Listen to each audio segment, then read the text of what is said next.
Welcome back to Official Observations.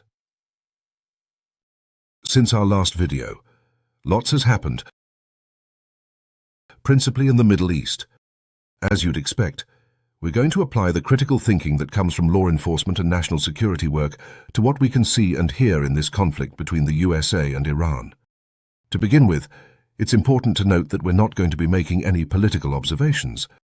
Iran has, for many years, stuck its nose in where it's not wanted, supported terrorism around the world, and made unacceptable threats towards Israel, the USA, and many other countries.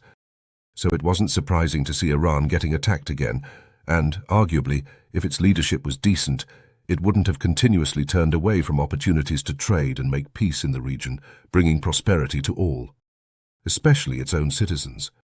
But there's one inescapable question that all critical thinkers have to ask themselves. Why now? Why choose this very moment to attack Iran? Why not some months from now? Why not a few months ago?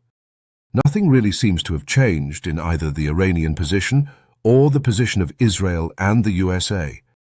Also, didn't Israel and the USA bomb Iran's nuclear sites in June 2025? And what is the American objective now? As always, to think critically, we need to ask ourselves, what hasn't happened? And that's rather interesting. President Trump has been unusually vague about a number of obvious points. 1.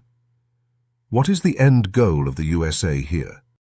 We seem to vary between total surrender, regime change, and everything in between. 2. How is anyone going to enforce regime change without boots on the ground? Frankly, renting a Kurdish militia or some other regional amateurs and misfits just won't cut it. 3. Why is Iran still able to name a new supreme leader? How are any official channels still operating in the country if it's under such comprehensive attack? 4. What is the point of attacking oil storage in an oil-rich country under sanctions, apart from to create fireworks? 5. Why would the USA accidentally strengthen Russia's hand by pushing up prices in the oil and gas markets? Well, there are 30 trillion reasons why this is happening now.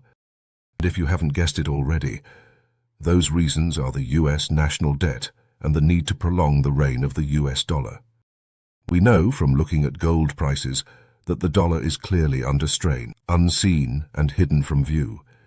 It's likely that a major pension fund, sovereign wealth fund, or G20 government has shown an intention to come out of US treasuries, either completely or partially. And this leaves the US dollar in a dangerous position. Let's look at this closely. Did anyone notice that the dollar actually strengthened during the attacks on Iran? And shows us the simple objectives at play here. Firstly and foremost, protect the dollar at all costs. People in military, diplomatic and financial inner circles have always known that the wealthy Gulf states are compelled to buy US treasuries, sell oil in dollars, and invest in US companies and assets. In return, these countries receive protection from domestic uprisings against their absolute monarchies, and, crucially, protection from an erratic, irrational, and hostile Iran. This action against Iran has also shown the impotence of the BRICS countries. Russia is nowhere to be seen in terms of in-person support to Iran. China seems unwilling to step in and aid such an irrational partner. More tellingly, India has been warned off Iran with the highly embarrassing sinking of an Iranian warship in the Indian Navy's backyard. This, more than anything, should be the clearest signal of what's really going on here. The dollar must be protected at all costs, and any attempts to form a new financial club will be met with strong consequences from the USA. Then there's the new, shiny and wondrous financial hubs of the Middle East. For years, Westerners have been relocating to Dubai, Abu Dhabi, Qatar and elsewhere in the region to avoid taxes and run businesses, all the while taking savings and investments with them, which might, historically, have gone to the USA. Well, how times have changed. Despite suffering the worst of Operation Epic Fury, Iran seems to have been able to still launch drones and missiles across the Middle East, and even as far as Cyprus in the Mediterranean. Almost overnight, wealthy Arab states and foreign investors have been given a lesson in why you don't want to keep all your money in the Middle East. It's a dangerous region, and the USA has proved its point. So let's predict the future. We don't need a crystal ball or degree in international politics to see where this is all going. Iran will be crippled in much the same way as Saddam's Iraq was in the 1990s. It will be left with enough of a military capability to threaten its neighbors, but not much more. Just enough that Gulf allies will always need to call on the USA for assistance and everything that entails. Iran will also be left with sufficient weaponry to dissuade Gulf states from relying on the new kids on the block, like the BRIC countries, the EU, or any other potential competitors to the US.